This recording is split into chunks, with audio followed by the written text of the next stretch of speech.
இன்றைக்கி நம்ம சேனலில் நம்ம பார்க்க போகிற ரெசிபி என்னென்னா ஒரு சூப்பரான சோள பணியாரம் எப்படி செய்கிறதுன்னு தான் பார்க்க போகிறோம். ஸோ வாங்க வீடியோக்குள்ளே போகலாம், போய் எப்படி செய்கிறதுன்னு பார்க்கலாம். ஸோ இப்போ நான் சோள பணியாரம் செய்கிறதுக்காக ஒரு டம்ளர் வந்து அளவுக்கு எடுத்திருக்கேன். அந்த ஒரு டம்ளரில் வந்து ஒரு டம்ளர் அளவுக்கு சோளம் வந்து எடுத்திருக்கேன். ஸோ எந்த டம்ளரில் அளக்கிறோமோ எல்லாமே அதே டம்ளர்லேயே வந்து நம்ம வந்து மெஷர்மெண்ட் எடுத்துக்கலாம். ஒரு டம்ளர் சோளம் எடுத்திருக்கேன், அதே டம்ளரில் ஒரு டம்ளருக்கு இட்லி அரிசி வந்து எடுத்துக்கலாம். இது ரெண்டும் இருக்கட்டும். அடுத்தது வந்து உளுந்தம்பருப்பு ஊற வச்சுக்கலாம். எந்த டம்ளரில் மெஷர்மெண்ட் எடுத்தோமோ அதே டம்ளரில் ஒரு அரை டம்ளர் அளவுக்கு வந்து உளுந்தம்பருப்பு வந்து எடுத்திருக்கேன். தென் ஒரு 2 ஸ்பூன் அளவுக்கு வெந்தயம் சேர்த்துக்கலாம். இப்போ வந்து இது எல்லாத்தையும் நல்லா வாஷ் பண்ணிவிட்டு கழுவி ஊற வச்சுக்கலாம். நம்ம இப்போ பாருங்கள், நல்லா வாஷ் பண்ணிவிட்டு ஊற வைக்கிறதுக்காக தண்ணி ஊற்றி எடுத்துகிட்டு வந்திருக்கேன்.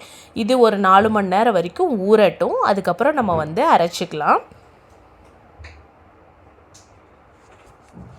அதே மாதிரியே உளுந்தம்பருப்பும் நல்லா வாஷ் பண்ணிவிட்டு ஊற வைக்கிறதுக்காக எடுத்துகிட்டு வந்திருக்கேன். அதுவும் வந்து நல்லா ஊறட்டும். நம்ம அதுக்கப்புறம் வந்து கிரைண்டரில் போட்டு நம்ம அரைச்சிக்கலாம்.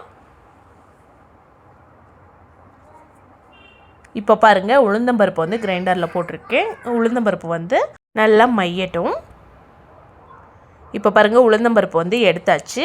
நம்ம அடுத்தது வந்து சோளத்தையும் அரிசியும் சேர்த்து நம்ம கிரைண்டரில் வந்து போட்டாச்சு. அதுவும் வந்து ஓடிட்டு இருக்குது.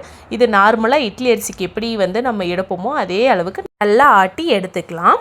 இப்போ ரெண்டுமே வந்து அரைச்சாச்சு. ரெண்டும் அரைச்சி உப்பு போட்டு கலக்கி எடுத்து வச்சுருக்கேன். பட் இதை உடனே ஊற்றக்கூடாது. ஒரு 6 to 8 hours வந்து இது புளிக்கணும். அது வரைக்கும் வந்து அப்படியே இருக்கட்டும். அதுக்கப்புறம் நம்ம வந்து எடுத்து நம்ம வந்து இட்லி, தோசை எதுனாலும் ஊற்றிக்கலாம். நம்ம வந்து இன்றைக்கி பணியாரம் தான் ஊற்ற போகிறோம்.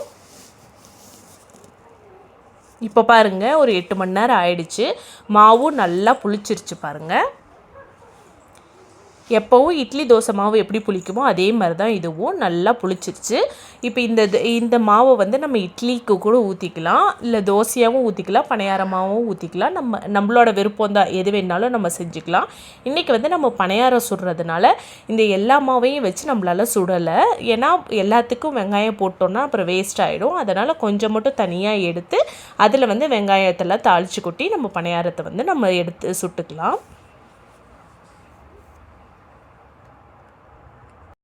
பணியாரத்துக்கு ஃபஸ்ட்டு வந்து தாளித்து கொட்டிக்கலாம். அதுக்கு வந்து நான் வந்து ஒரு கடாயை அடுப்பில் வச்சுருக்கேன். கடாயில் எண்ணெய் ஒரு 3 ஸ்பூன் ஊற்றிக்கலாம். எண்ணெய் காஞ்சதும் 1 ஸ்பூன் அளவுக்கு கடுகு வந்து போட்டுக்கலாம். கடுகு நல்லா பொரியட்டும்.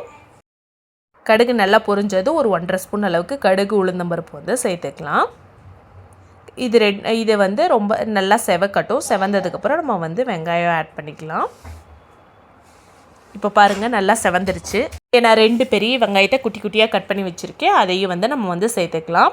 சேர்த்துட்டு நல்லா வதக்கி விட்டுக்கலாம். இது வந்து ரொம்ப வதங்கணும் அப்படிங்கிறது இல்லை. இப்போ நம்ம குழம்புக்கு செய்கிற மாதிரி வதங்குற அளவுக்கு தேவையில்லை. ஓரளவுக்கு லைட்டாக வதங்கினா போதும். நெக்ஸ்ட்டு ஒரு 2 பச்சை மிளகாய் குட்டி குட்டியாக கட் பண்ணியிருக்கேன். அதையும் வந்து சேர்த்துக்கலாம். ஒரு கொத்து கருவேப்பிலையை வந்து குட்டி குட்டியாக கட் பண்ணியிருக்கேன். அதையும் சேர்த்துக்கலாம்.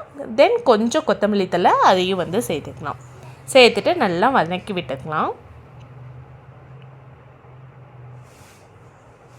இப்போ இதுக்கு தேவையான அளவுக்கு உப்பு வந்து கொஞ்சமாக சேர்த்துக்கலாம். ஆல்ரெடி மாவில் நம்ம உப்பு சேர்த்தனால அதுக்கு சேர்க்க தேவையில்லை. இந்த வெங்காயத்துக்கு தேவையான அளவுக்கு உப்பு சேர்த்தா போதும். அந்த அளவுக்கு சேர்த்துட்டு நல்லா வதக்கி விட்டுக்குவோம்.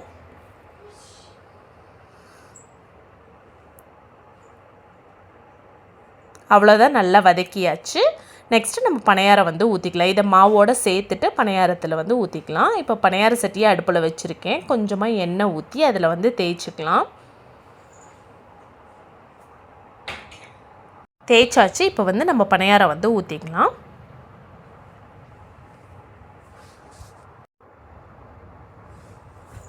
இது கொஞ்சம் வேகட்டும். அதுக்கப்புறம் நம்ம வந்து திருப்பி விட்டுக்கலாம். லைட்டாக மேலே எண்ணெய் ஊற்றிக்கலாம்.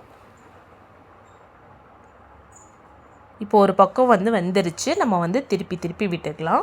பணியாரம் வந்து எப்போவும் கொஞ்சம் சிம் டு மீடியம்லேயே வைங்க. நிறையா வச்சிடக்கூடாது. நிறையா வச்சுட்டா வெளியில் வந்து செவந்துடும், பட் உள்ளே வந்து மாவாகவே இருக்கும். அதனால் எப்போவும் வந்து பணியாரத்தை ஒரு சிம் டு மீடியம் ஃப்ளேம்லேயே வச்சு நம்ம வந்து கொஞ்சம் கொஞ்சமாக வந்து திருப்பி விட்டு வேக விட்டுக்கலாம். இப்போ திருப்பி விட்டு கொஞ்சமாக எண்ணெய் ஊற்றி கொஞ்சம் வேக விட்டதுக்கப்புறம் திரும்பவும் திருப்பி விட்டுக்கலாம்.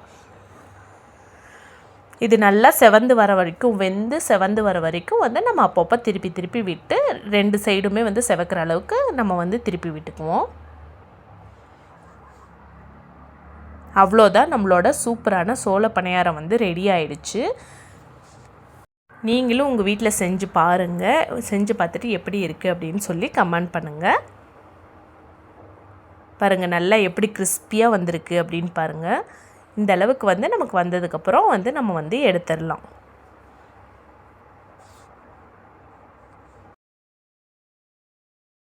அவ்வளோதான், நல்லா வெந்துருச்சு. இப்போ வந்து நம்ம பிளேட்டுக்கு மாற்றிடலாம் எடுத்து.